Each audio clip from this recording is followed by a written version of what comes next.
The survey was great, actually.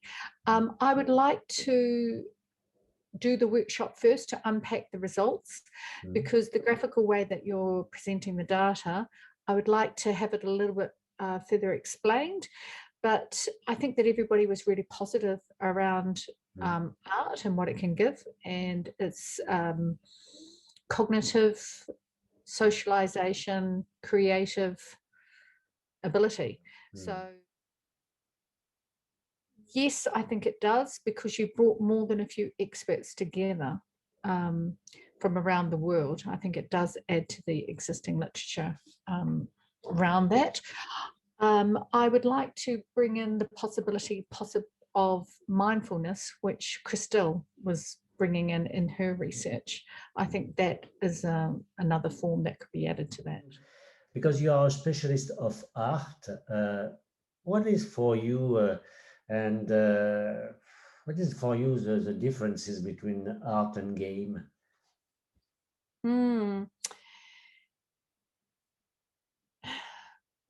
Game normally has possibly more of an end result. Having said that, I think that modern games less so. If we're talking about people building environments, that's a form of gaming now, isn't it? The soldiers is a form of gaming, not necessarily end result. They give you lots of different options. And I suppose that art does give you that option. But I suppose in the gaming world, I suppose they're always trying to guess the next step. I suppose with art, I'm not necessarily trying to predict the next step. I possibly can, but that's not my aim. My aim is to engage somebody on a journey, on a process, and I'm recognizing the individual journey rather than, yes, possibly. Having said that, what we've been developing with the digital drawing apps, it's interesting because you see people on the train when they're bored or something, they're picking up little games and they're playing on their phones, aren't they? And in a way, the drawing applications that we've developed, it's working on the same principle, that we're wanting to make people focus, completely go into that world, forget everything around them, and just create a sense of focus. So I think that the digital gaming is doing exactly the same thing in a way, but art is allowing for more individuality, possibly. So the reward in drawing is satisfaction with what you produced, possibly saying, I produced something beautiful, or that really intrigued me. On the last study that we had, I had a mathematician, a lecturer who was a mathematician, and he was doing our drawing and he was saying, wow, this is just really making me think in a different way. I've never thought that I could do something in such a random way, and then that would lead to another thought, that would then lead to another thought. He'd been so used to predicting his next move or analyzing his next move, when in fact the art is much more instinctual. And I think we need to valorize what our senses, what our body wants. The mind is engaging that, but maybe less there's a sense of consciousness of that process. And that's why I say it's the drawing process that's actually the most important, because it's engaging your cognitive abilities in a different way. It's a different language. What's happened if I want to do a remote workshop?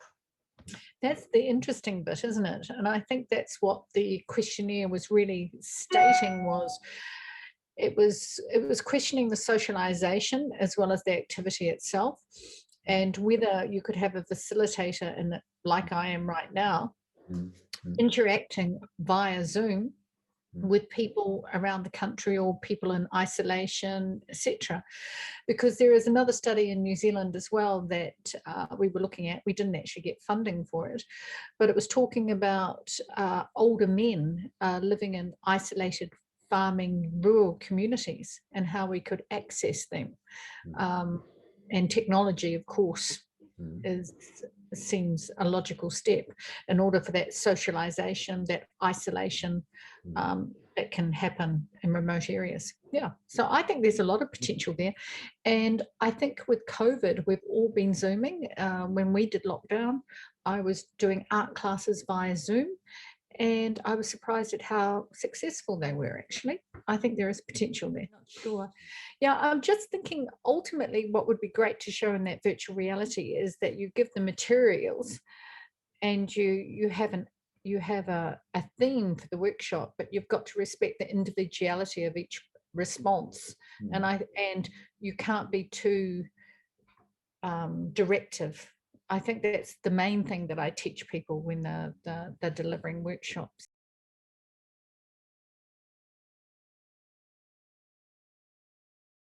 I think art is very about the emotion feeling and very for ourselves. And games, you are very into the social interaction and more into the cognitive processes. I think games are more challenging.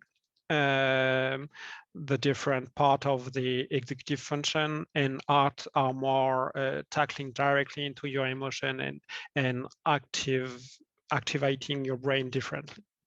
I think the reward system is involved into the board games because making a good move or bluffing with success or winning, it's some kind of reward for playing board games, but it's not the main point. I think it's just like a nice to have into the board games to have this kind of thing, but for me, the board game is the whole thing. It's a brain challenge. It's a social aspect. It's a physical pleasure with the texture of the card, of the component of the pawn, and the art into the component is very important as well for a card game or board games or role-playing games. All the illustration and the universe bring and providing by the game is very important. So I think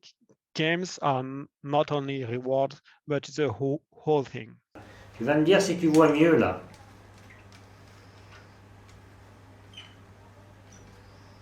Est-ce que tu vois mieux les voitures? En plus, comme ça capte pas bien, ça met un mauvais. Ouais. Est-ce que tu vois mieux là? C'est la nature. Comment s'appelle l'organisme qui vit aux dépens d'un autre être? Un parasite. Non, je sais pas. Ah, non. Ça me dit quelque chose? L'Iliade et l'Odyssée. Ouais. Je te donne des indices. Pénélope. There's some solution with webcam and one player having the game at home and moving the different pawn for everyone. Some other game are able to playing remotely if everyone have the same game. It needs some preparation and it needs some specificities for the game, or maybe some adaptation. All the games are not manageable to do that. It's possible, but not very widely spread. Yeah, because the emotion on face, the body behavior is very important. The emotion are very communicative. So when you are in a cooperative games and you are winning or losing, being around the table it's very important. The same for competitive games. Seeing your opponent, it's important. But this aspect is very different for each kind of player. I'm a big gamer and I like to see my opponent, to imagine what they are doing and what they are thinking about the game. So I like the one-on-one game for that. I can play remotely. I'm doing that during the lockdown. So it gives me the sensation of in real life game. but it's just to wait that everything is open up again.